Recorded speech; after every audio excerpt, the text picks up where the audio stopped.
За сайн байцгаана эрх мэнд үзэгчтэй. Өнөөдрийн Алтан ангинар подкастын маань дугаар энд эхэлж байна. Өнөөдрийн дугаарт маань хувийн эмчлийн эмнэлгийн төлөөлөл болсон хоёр найзгаа урьж оролцуулж байна. Үе мөчний дотрын яаралтай тусламжийн нарийн мэргэжлийн хэмж, мөнх онж эмнэлгийн захирал, анагаа ухааны магистр, клиникийн профессор Батбаатар, ЮМЕД эмнэлгийн захирал, анагаа ухааны магистр, гоо сайхны мэс заслын нарийн мэргэжлийн их хэмж Бат Солон манай оролцож байна. Та хоёрт өнөөдрийн өдрийн мэндийг хүргэе. Баярлалаа. За манай эрүүл мэндийн шинжилгээ ухааны их сургуулийн 2006 оны болон анагаахын шинжилгээ ухааны үндэсний их сургуулийн 2006 оны төгсөлөгчдийн санаачлан зохион байгуулж буй Алтан ангинар подкастын маань дугаард хүрэлцээсэн та хоёртаа баярлалаа. Тэгээ өнөөдрийн сэдэв бол хувийн эмчлийн эмнэлгийн эргэн тойрны талаар ярилцахаар урьсан байна. За эхний асуултаа юуны түрүүнд та бүгдээс асуух та. Анхны эмчийн мэргэжил сонгосон үеэсээ яриагаа эхлүүлье гэж бодлоо. Тэгээ Бат Солон эмчээс эхлэе. За баярлалаа. Үзэж байгаа хүмүүстээ өнөөдрийн мэндийг хүргэе. Тэгээд урьж оролцуулж байгаад маш их баярлалаа. За анх эмч болох болсон шалтгаан болохоор зэрэг миний ээжтэй холбоотой байдаг. Миний ээж болохоор хүний хэмж, мөн хүүхдийн нарийн мэргэжлийн эмч байдаг. Тэгээд анх хүүхдийн эмч болохоор анагаахын шинжилгээ ухааны их сургуульд элсэн суралцж байлаа. Тэгээд хүүхдийн анги гэж тухайн үед яг нэгдэггүй гэдэг юм уу, төр завсарлаа таагдсан байх үед нь би таарч ороод хүлээгээл нэгдэггүй. Тэгээ хүүхдийн эмч болж чадаагүй. Тэгээд өөрийнхөө ерөнхийдөө сонирхсон мэргэжлийг сонгон суралцсан маань нүдний эмч байсан. Нүдний эмчээр сонгон суралцсны дараа болохоор нүдний салбар дотроо 5 төрөл болж хуваагддгийг. Нэг дэд салбар нь болохоор окулопластик буюу одоо нүдний эргэн тойрны нөхөн сэргээх гоо сайхны чиглэлээр нарийсах боломж байдаг. За энэ чиглэлийг сонгон авч суралцснаар болохоор энэ мэргэжил рүү төлхөө орсон доо. Ер нь бол ээжээсээ. Ер нь бол ээжээс тий удам дамжсан. Яг үнэ. За баярлалаа. За Батбаатар эмчээс асуухад. За та бүхэнд энэ өдрийн мэндийг хүргэе. За миний хувьд бас одоо ер нь эмч болох шалтгаан хүүхэд насны маань одоо дурсамжтай ер нь салшгүй холбоотой. За жоохон байхад яг бид нарыг одоо жоохон байх үе гэдэг маань одоо 1990-ад оны үе шүү дээ. Тэгэхээр тэр үед одоогийн шиг одоо ингээ нэг удаагийн шифрийн систем гэдэг юм бол байсангүй шүү дээ. Ерөөсөө нэг зүг ингээ байнгын халаадаг одоо бослагдаг тийм ээ. Галан дээр 100хан дээр ч юм уу 50 бослагдаг. Тэгээ тэндээс гарч байгаа үнэр айгүй гоё санагддаг байсан миний хувьд. Тэгээд дээрэс нь одоо нэг гэрээр одоо тусламж үйлчлэгээ үзүүлэх гээд хүн үзэх гээд ч юм уу ирж байгаа эмч нар айгүй гоё ингээ цагаан болоод өмсцсөн байдаг. Тэгээ тэр нь айгүй гоё ингээд эмч хүн ямар гоё юм бэ ингээд одоо яг цагаан халаач шиг харагдж байгаа шиг ийм гоё сэтгэлтэй ийм гоё хүмүүс байдаг бах таач гэдэг юм уу. Тэгж бодож одоо би бас эмч болъё гэдэг хүсэл мөрөөдөл бол айл 10 жилд одоо байхын хөглөгдсөн гэсэн үг. Тэгээд дээрэс нь манай ээж яг хоо ер нь бол гэр бүлийн бас шалтгаан байгаа л да. За манай ээж за минийхөө Батбаатараач гэр бүлд нэг эмч байх хэвээр. Тийм болохоор минийхөө хичээлдээ сайн сурна шүү. Манай гэр бүлд анхны эмч чи болох хэвээр гэдэг зөвлөгөө зөвлөмжийг бол байнга өгч ирсэн. Тэгэхээр энэ хоёр шалтгааны улмаас би одоо эмчийн мэргэжлийг сонгоод өдний хүртэл ажиллаж байна да. Тэгэхээр бас нөгөө цагаан халаад те яг нөгөө мэргэжлийнх нь хүнийг хараад дурлаж энэ мэргэжил рүү орно гэдэг бол бас л их зөрөгтэй. Тэгээд тэр одоо та хэд бас одоо ялгаа авахгүй бол бид нэг үеийнхэн тэр нөгөө нэг шиприцийг ингээл айгүй бүдүүн зүү байдаг гэсэн тийм бүгд нэр мэдж байгаа. Тэрийг ингээл хэд дахин буцалгаал тэгэл тэрийг ингээл тарьдаг.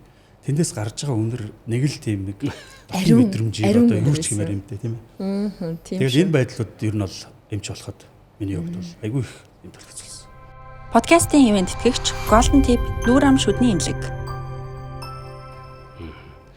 Сонин мотивац авсан байна тий. Тэгээ ихэнх нь бол одоо би жишээ нь манай ээж бас эрдэнэтхний эмч байсан. Тэгээд бас ээжээсээ ингээд удам дамжсан эмчийн сонголтыг хийсэн. Гэтэ нүүр амны хэмж болно гэж төсөөлөг байж байгаа болсон. За дараагийн асуулт. Эмч болоод төгсөөд анхны эмчилсэн хүнийхэн талаар ямар хүн байсан, ямар онцтой байсан тэр дурсамж байдаг болол.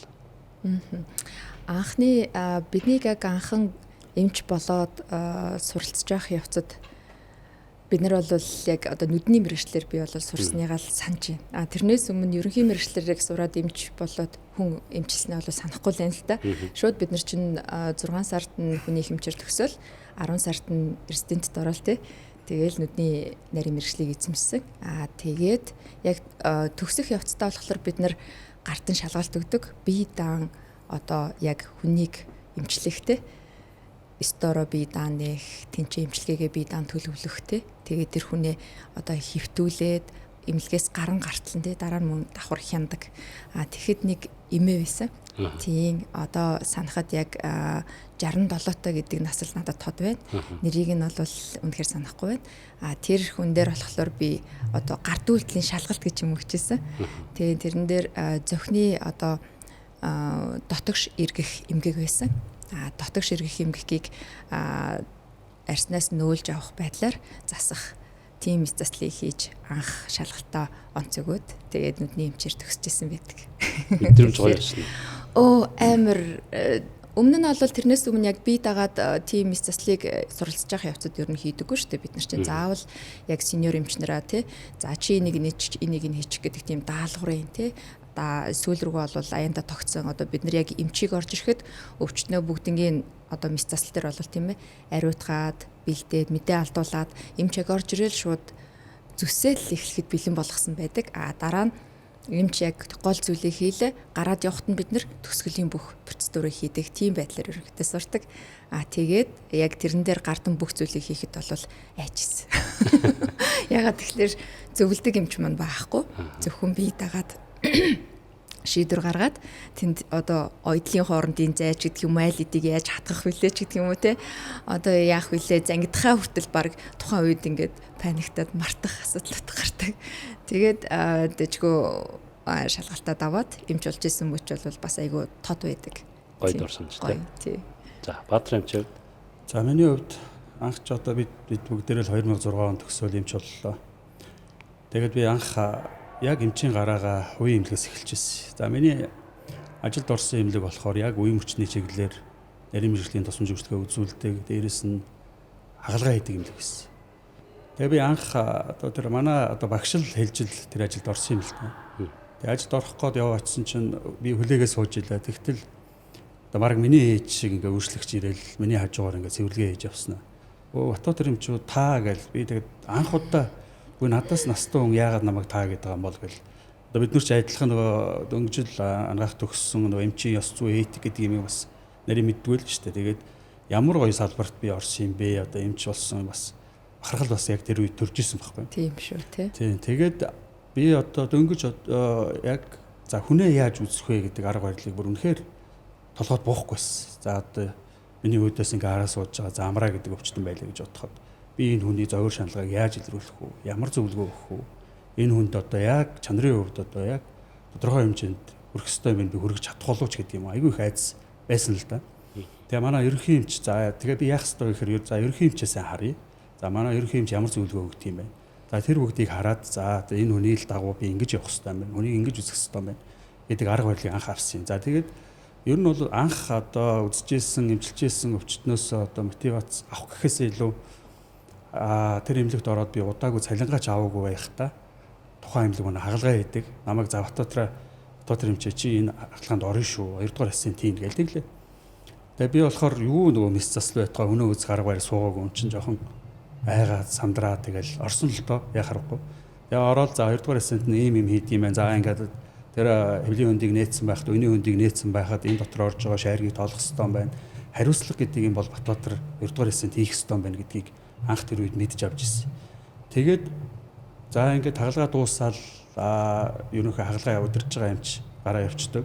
За 1-р эссент, 2-р эссент үлдээд нөгөө ойдол тавих, зэгцлэх дараагийн нөгөө зэгцэлтийн асуудал яригддаг. Тэгс Батбаатар чи энэ ойдлыг тавьчихал гэж намайг. Тэгээ би болохоор за одоо би мэдэхгүй штэ гэж хэлэх хэрэг байдгүй. За тэгээд ариун байлитэй уцтай байгаа хаяа гарч болдгоо. Тэгээ би тэгэхэд тэр үед цусны хагалгаа байсан. Тэгээ би ойдлыг тавьсан л та. Тэгээ ингээ ойдлоо тавиад дуусаад тэгээд нэг 3-4 хон жил үү ялаа. Тэгсэн чинь нар гэр нь асууж байна. Наваг нэг жижигтэй байжсэн чинь.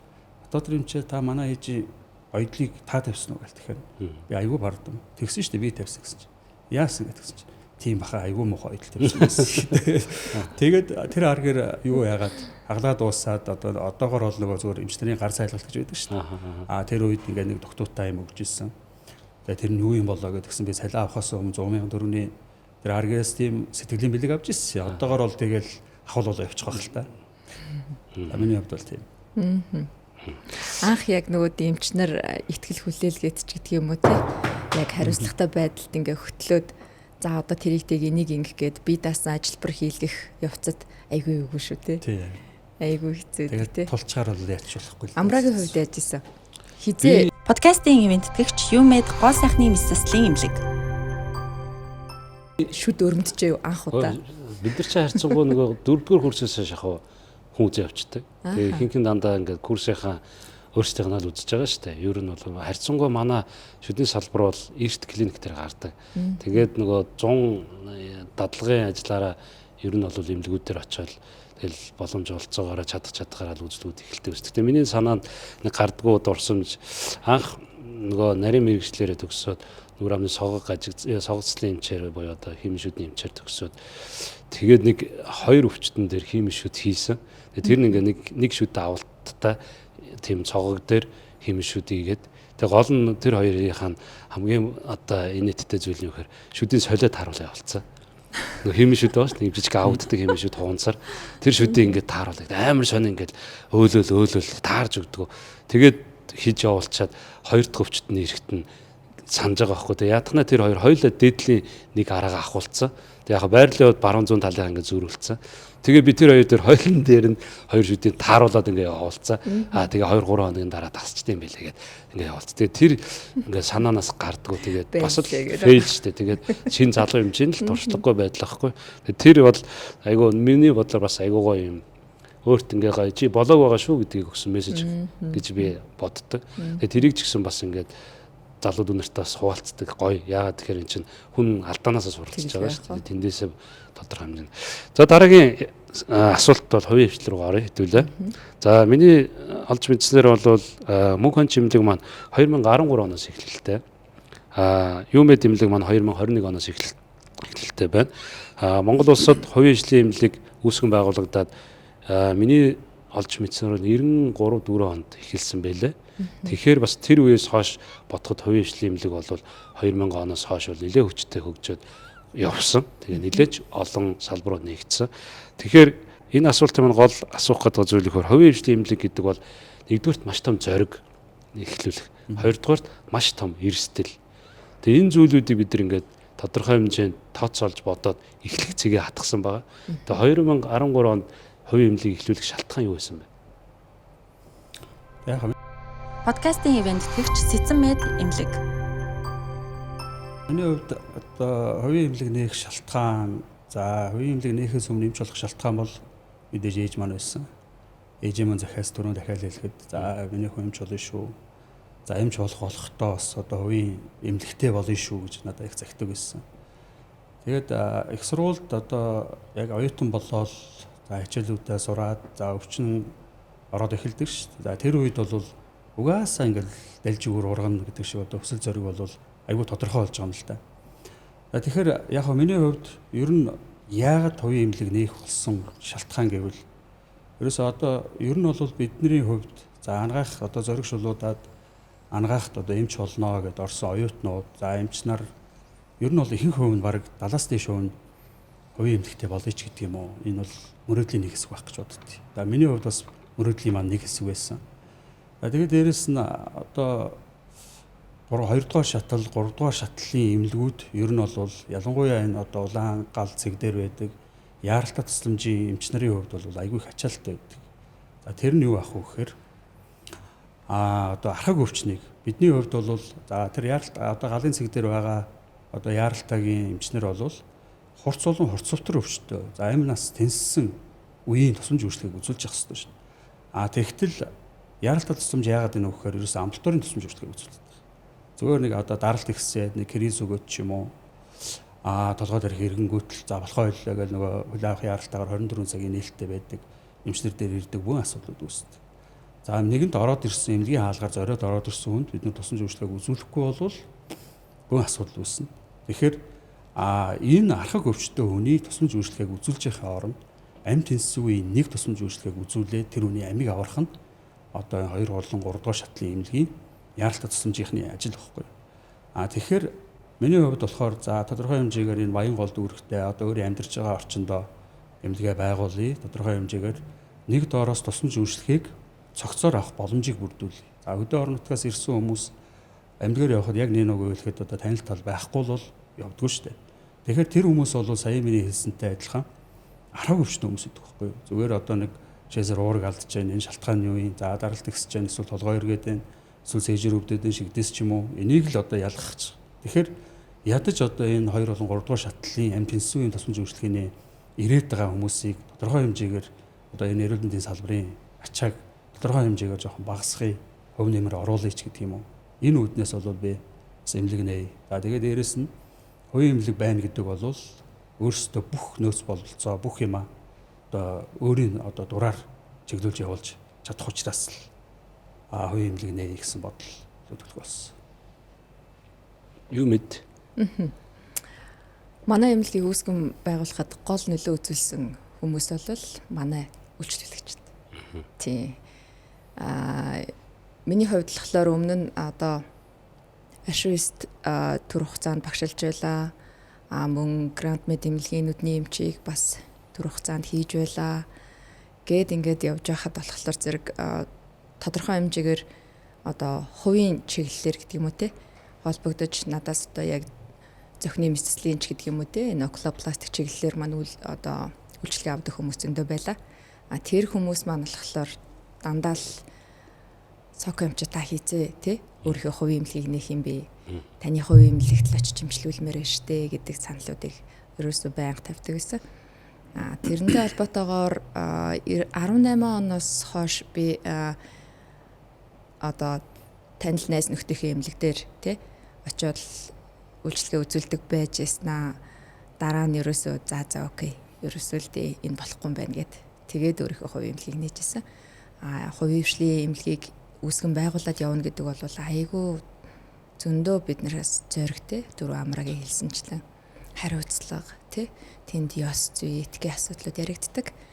Тийм ч болохоор одоо миний яг одоо хувьдаа үзэл баримтлал юу байдаг вэ гэхлээр хизээч бид нарыг ерөөсөө 1-р курсэд дөнгөж орж ирэл хамгийн анхны лекцэн дээр одоо философийн багш маань лекц уншихтаа Дамтанжав багш байсан тий Дамтанжав багш маань за та бүхэнд нэг л зүйлийг амжилтан захий тий энэ бол хүний амь нас эрүүл мэндийг хизээж зооцны нөхөр харж болохгүй шүү гэдэг захиас байдаг. Бид нарыг 6 дугаар курс төгсгөөд те эмчин тангараг үргэхийн наадалд дахиад яг энэ лекц уншдаг. Тэгээд л энэ үг болохоор зэрэг бидний яг зүрх сэтгэлд угаасаа л орцсон хадагдсан байж байгаа.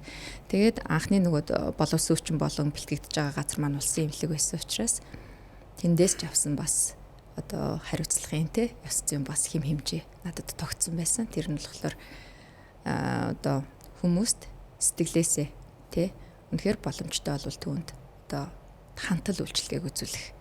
Тэр тусламж үйлчлэгээ маань тухайн хүний одоо амьдралд аз жаргал авчрах те одоо илүү гэрэл гэгээтэй өөдрөг хүсэл тэмүүлэлтэй болоход нь туслах тийм л эмнэлэг бий болгоё гэдэг зорилгоор эмнэлгээ байгуулчихсан да. Одоо ингээд хувийн эмнэлгүүд тоо их болчлоо олширч байна. Би нөгөө өнцгөөс энийг сайнаар харахыг боддог. Яагаад тэгэхээр өрсөлдөө үүсэж байна. Хоёрдугаар брэнд бүтэж байна. Одоо ингээд та юу мэд солонгоо гэд брэнд болчлоо. Баатар эмчүүд бас мөн хонч гэд брэнд болчлоо. Эмнэлгүүд маань яагаад үнэтэй байна гэдэг асуултууд гардаг. Хувийн хвшлийн эмнэлгүүд. Тэг би тайлбарлахдаа юу гэж тайлбарлах дуртай вэ гэхээр бид нар эрүүл мэндийн салбарыг хөгжүүлэгч нар гэж хэлдэг. Яагаад гэхээр бид нар эмнэлэгтэй хөрөнгө оруулалт хийхээс гадна үйлчлүүлэгч нарынхаа сэтгэл ханамж болон үйлчлэгээний чанартай хөрөнгө оруулалт хийж байгаа. Тийм учраас бид нар нөгөө одоо дэлхийд маань шинэ бүх соргог зүйлүүдийг хувийн хвшлийн эмнэлгүүд оруулж ирдэг. Одоо миний харж байгаагаар бол хувийн эмнэлгүүд дэлхийд хөл нийлүүл алхаж чадчихэв. Шалтгаан нь юу гэхээр хөрөнгө оруулалт. Энийг бүтээж байгаа зүйл бол бид нар үйлчлэгээнийхаа төлбөр тарифаараа л хийж байгаа. Тэгэхээр нөгөө нийтлэг ингээд хүн ардын дунд асуугдаад идэг зүйл ингээ хувийн хвшлийн эмнэлэг айгүй үнэтэй байна. Ингээ улсынхаа эмнэлгийг бараадъя. Ингээ нөгөө улсын эмнэлэг маань яг хүрэлцээ чадамж чансаа хэцүү байна, ачаал ихтэй байна. Тэгээд даатгалын санхүүжилт гэдэг ингээ явждаг. Тэгээ хувьд нь очиход төлбөртэй байна гэдэг. Тэгээ би энэ асуултыг юу асуух гэдэг шалтгаан юу гэхээр манай метр багш надад асууж ирсэн надаас.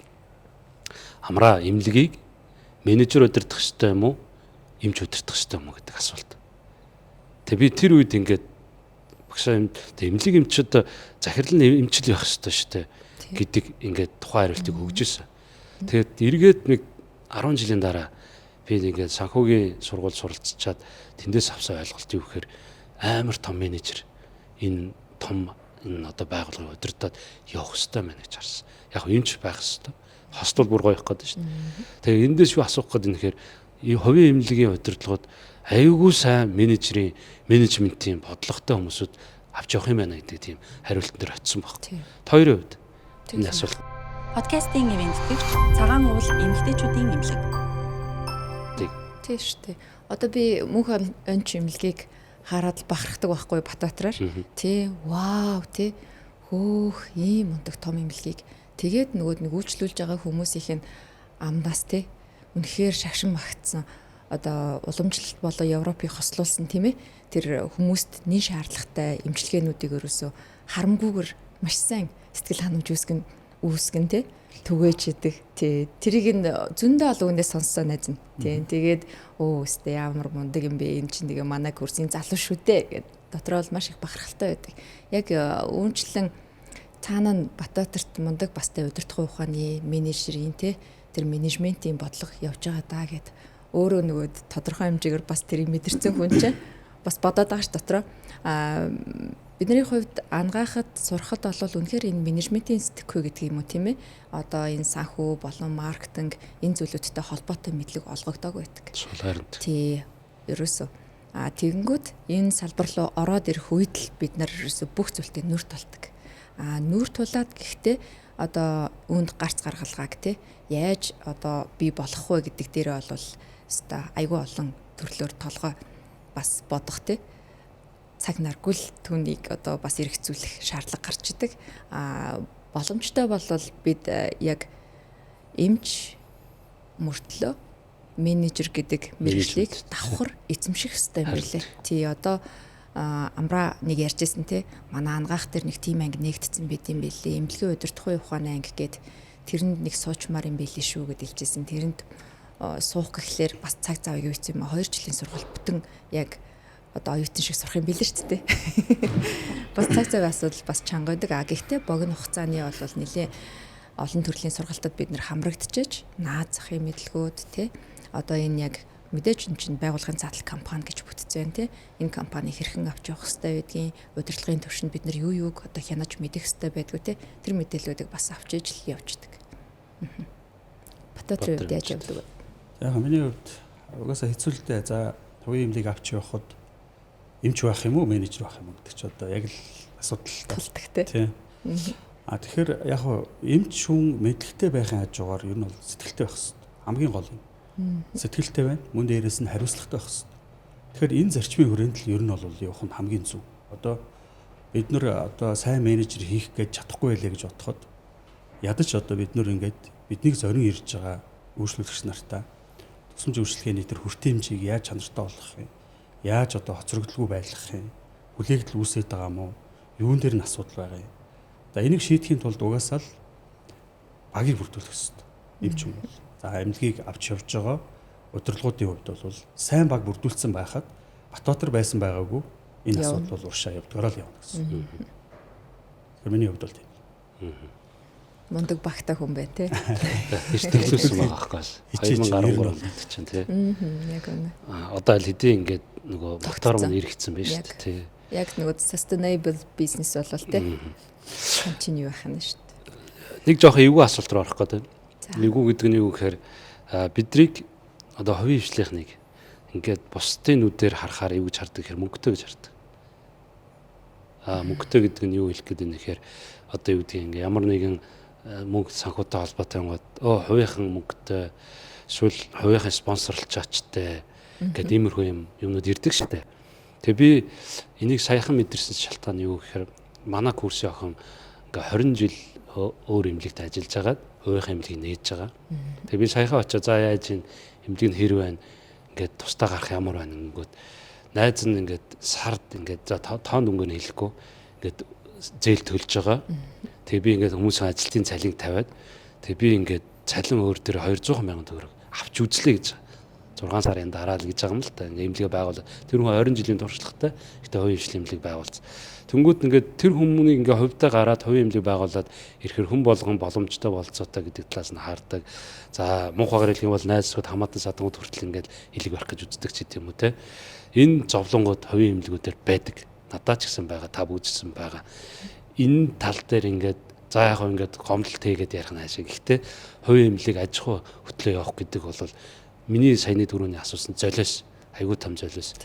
Тэгэхээр энэ дээр одоо ингээд ямар золиос гарсан бэ? Шууд хэлгээд. Подкастын ивент тэтгэгч мөнх онч доктор мэдрэл үе мөч уламжлалт сэргээн засах эмнэлэг. Шууд хэлэхэд ер нь бол жоохон за өмнө нь юу гэдгийг илүү танил дотн байсан хүмүүс те одоо яг хамаатан садны хувьд гэдэг юм уу тийм ээ.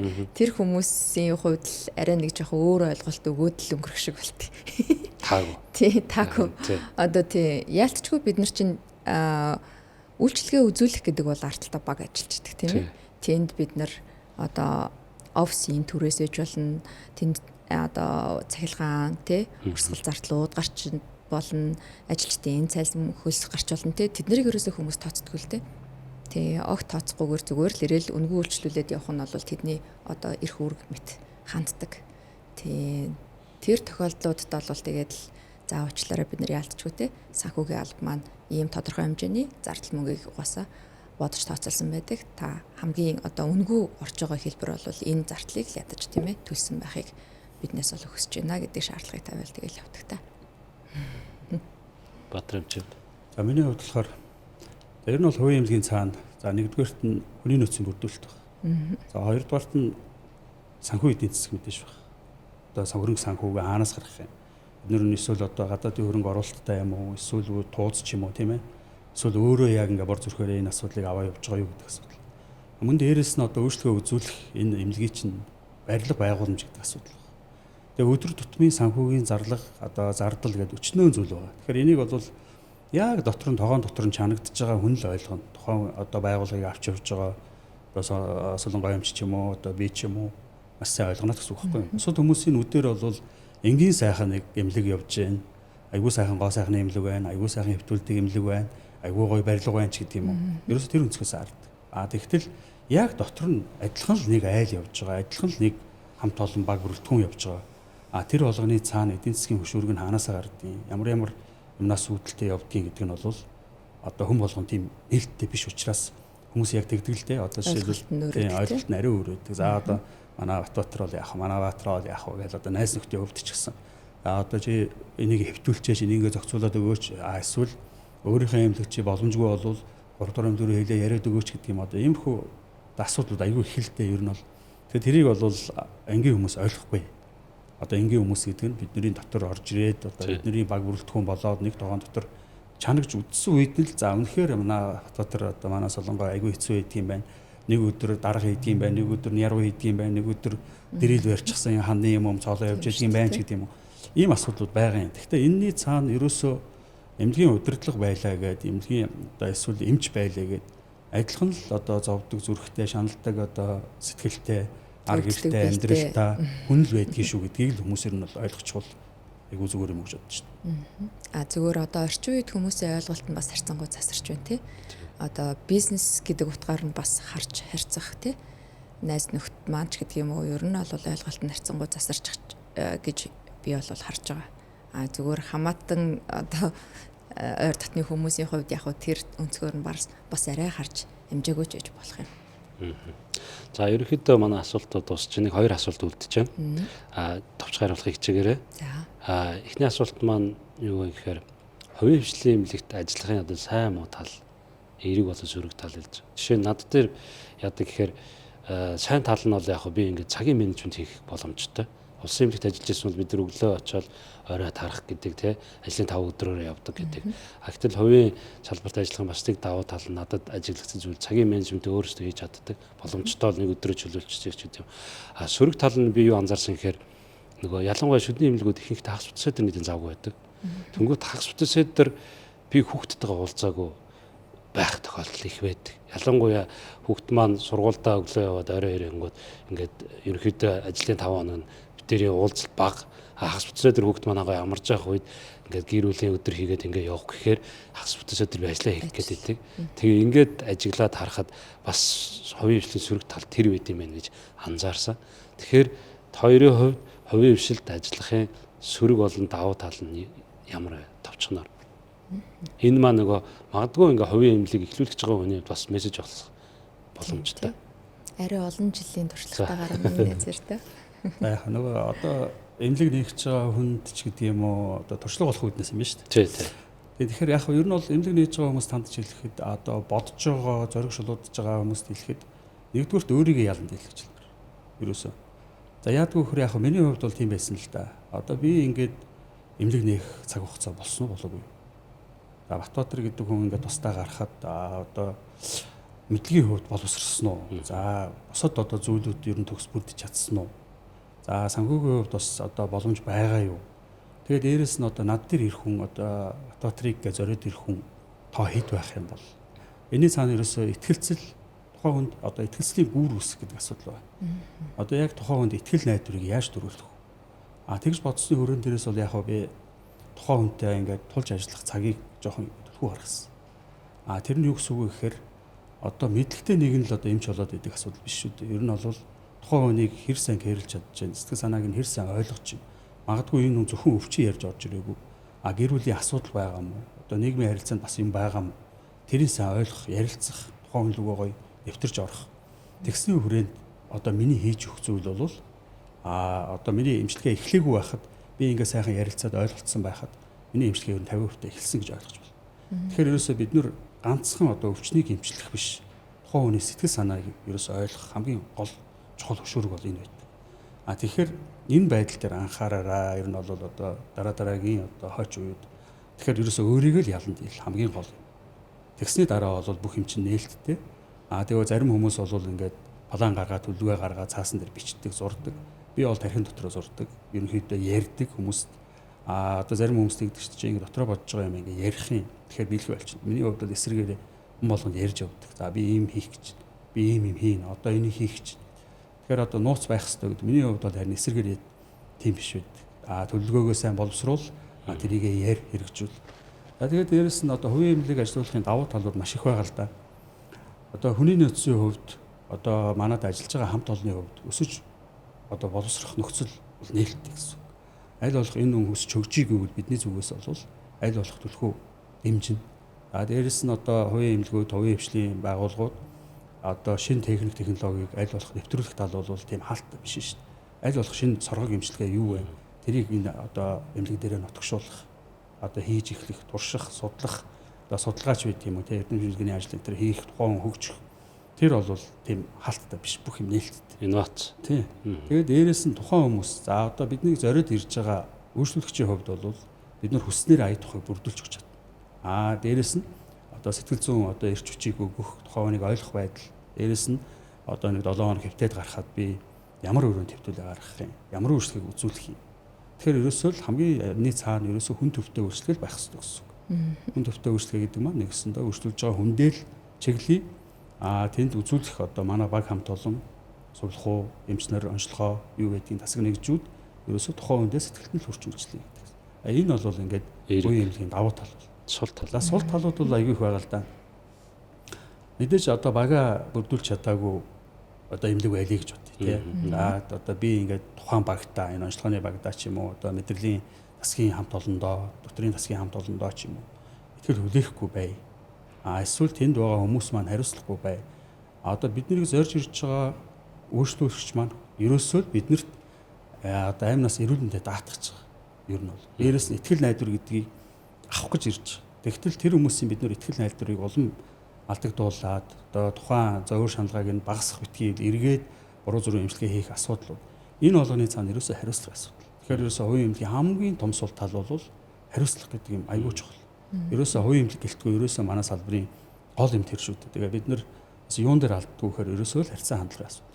Тийм болохоор би одоо эмнэлгийн хамт олноо, баг хамт олноо, одоо шинээр ирж байгаа одоо ажилд орох гэж байгаа анкет бүгэлж байгаа хүмүүсээс хамгийн гол тавьдаг асуудал ерөөсөө л энэ харьцан хандлага тухайн ямар юм бэ? Одоо ингээд тухайн хүнтэй ойлголцоод ярих харилцааны түвшин ер нь хэр өндөр хүн бэ ч гэдэг юм. Тэрний дараа нь бол тухайн хүн одоо яасан гадаадд доктор хамгаалсан юм уу, магистр хамгаалсан юм уу, ямар мэргэжил эзэмшин гэдэг ч юм уу энэ асуудал. Тэгэхээр ерөөсөө сул тал хамгийн том юм ерөөсөө л хариуцлагын асуудал. Шул талаа харьцуулгыг нь засаа гэж тийм. Солонгой хэмжээ. Бататар ер нь бол бүгдийг ярьчлаа. Тэгэхээр мэдээж тий ер нь бол ижлэх. Тий. Тэн дээр ерөөсөө л орж ирж байгаа үйлчлүүлэгч тийм ээ манайхыг яагаад сонгох болсон шалтгаан ерөөсөө л бидэнд өгж байгаа ихтгэл найдвар тий. Бидэнд тодорхой хэмжээгээр найдвар тэгээд ороод ирэхэд нь бид нар тэр найдварыг нь бадамлуулж одоо яг үр дүнг нь гаргаж тийм ээ бодит болох хэвээр. Гэхдээ боломжгүй зүйлүүд мэдээж зөндөө оршдог. Ялангуяа манай одоо салбар гэдэг маань гоо сайхны эмс цэцлийн салбар байна тий. Энэ салбарт бол яалтч байхгүй л эмчийн ур чадвар тий. Мөн одоо хэрхэн тухайн хүнд зөв ойлголцсон байдал бол аюул чухал гэдэг тийм ээ Батбаатар. Одоо үйлчлүүлэгчтэйгээ хэрхэн яг бодитоор зөв ойлголцолд хүрч чадна уу төдий хэмжээгээр үр дүн гардаг. Мөн тухайн хүний одоо ихтгэл үнэмшил гэдэг зүйл дээр бид нэр тулгуурлаж тэр ичүүдийг бий болгож яадаг дандаа. Тэр илаарших процесс гэдэг чинь ерөөсөө л эмчтэй хэр их итгэсэнтэй холбоотой. Тий. Тэгэхээр бид нар бол тэр итгэлийг одоо бий болгож харилцаа хандлага тийм ээ тухайн хүнд үзүүлж одоо хандснараа л бид нар одоо ажлын үр дүнгийн үр шимээ хүртэж явдаг хүмүүс ахгүй. Зүгээр яг анхлан эмнэлэг нээгч байгаа тий хүмүүст санал одоо санаа оноо юу зөвлөх вэ гэвэл үнэхээр түрүү амраа хэлсэн тийм ээ. Тухайн салбарыг мэддэг бөгөөд эмч байвал таны нээгч байгаа эмнэлэг илүү оршин тогтнох чадвар өндөр байх юм аа. Ерөөсөө тэр. Тэгэхээр үүсгэн байгуулагч буюу тийм ээ оонер хүн маань л өөрөө эмч байх нь бол хамгийн том давуу тал одоо Батбаатар эмчийн хувьд ч гэсэн амраа эмчийн хувьд ч гэсэн тийм ээ өөр өөрсдийн гэсэн хувийн хвшлүүдийг нээгээд ажиллаж гин гэдэг энэ зүйл бол ерөөсөө оршин тогтноод өдий хүртэл явж гин гэдэг маань ерөөсөө 50-аас илүү хувь нь бид нар өөрсдөө эмч юм. Энэ салбарт юу тохиолддог, юу болдог тэр бүгдийг биеэрээ мэдэрдэг, биеэрээ мөн менежмент хийж чаддаг тийм ээ. Тийм учраас л бидний одоо байгууллагууд оршин тогтноо явж байгаа гэж би бол боддог. Зүгээр мөнгөтэй хүн болгоно л энэ салбар руу бас тий мөнгө их орж ийн гэдэг үүднээс нь хардаг. Тэр ч утгаараа бас зөндөх орсон байдаг. Одоо манай гоо сайхны салбар бол их хэцүү шүү дээ тийм ээ. Зүгээр нэг 10 жил төгссөн хүн л нэг одоо зүгээр өсчин хийж яснаа л тийм ээ. Шууд за окей. Тест нэр эмнэлэг байгуулчихлаа. Яагаад болохгүй гэж зөндөө их мөнгө шүү дээ тий. Тэгэнгүүт одоо шүдний эмнэлэг дээр хүртэл бас тийм юу байдаг шүү дээ тий. Одоо юу гэлээ бүрээс гэлүү те бүрээсийг зүгээр л нэг шүдний эмч биш хүн тэр тухайн хүний шүдийн бүтцийг нь алдагдуулаад тэнцээ бүрээс ийчин гэнгүүт би бүрөөсөө шок болж байгаа юм чи те хөөх ямар юу тэр хүн тэгээд ангаах төгссөн юм уу эмч юм уу гэж асуухад үгүй ядаж сувилагч юм уу те туршлагатай сувилагч юм уу гэхэд үгүй зүгээр л яваал 1-2 сарын дамжаа сургалтанд сунгуудаа окей бүгднийг хийж чинь шүдний эмч нар чадахгүй юм би хийж чинь гэх юм уу те одоо тийм мундаг эготой. Тэр нөгөө багшийн тэгэхээр зоосын нөхөр харж болохгүй байх нь шүү дээ. Ерөнхийдөө салбарыг тийм. Яг үнэ. За ер нь дуусч байна. Тэгээд сүүлийн нэг манай уламжид болсон асуулт юу гэхээр та бүгдээ өөрсдөө мэрэгжлийнхаа зүгээсээ энгийн одоо ард иргэдэд зориулаад энгийн нэг эрүүл байх энгийн нэг зөвлөгөөг хэлвэл. Подкастын ивент тэтгэгч Golden Tip нүүр ам шүдний эмнэлэг. Подкастын ивент тэтгэгч Цагаан уул эмэгтэйчүүдийн эмнэлэг. Подкастын ивент тэтгэгч Юмед гоо сайхны мэс заслын эмнэлэг. Подкастын ивент тэтгэгч Сэцэн мед эмнэлэг. Подкастын ивент тэтгэгч Мөнх онч дотор мэдрэл үе мөч уламжлалт сэргээн засах эмнэлэг. За манай салбар бол гоо сайхны салбар. Мэдээж одоо гоо сайхны салбарт бол тухайн хүний хэрхэн амьдралдаа өөдрөг итгэлтэйгээр алхах вэ гэдэг бол аюул чухал зүйл болж тавигддаг. Өөртөө таалагдах гэдэг байдал бол ерөөсөө л энэ салбарын гол үндсэн төлхөөр нэгдэг. Тэгэхээр өөртөө итгэлтэй байхын тулд та зүгээр л амьдралын зөв хэв маягт тийм ээ өөрийгөө дадуулах нь хамгийн номер 1 чухал зүйл. Тэгэхээр амьдралын зөв хэв маягт өөрийгөө дадуулахын төлөө та хэрвээ чиглэж чадах юм бол та өөрөөсөө дотроосоо гэрэлтэнэ. Ерөөсөө л юм. За баярлалаа. Батбаатар эмч. Солонгой эмч хэлчлээ дээ. Адилхан.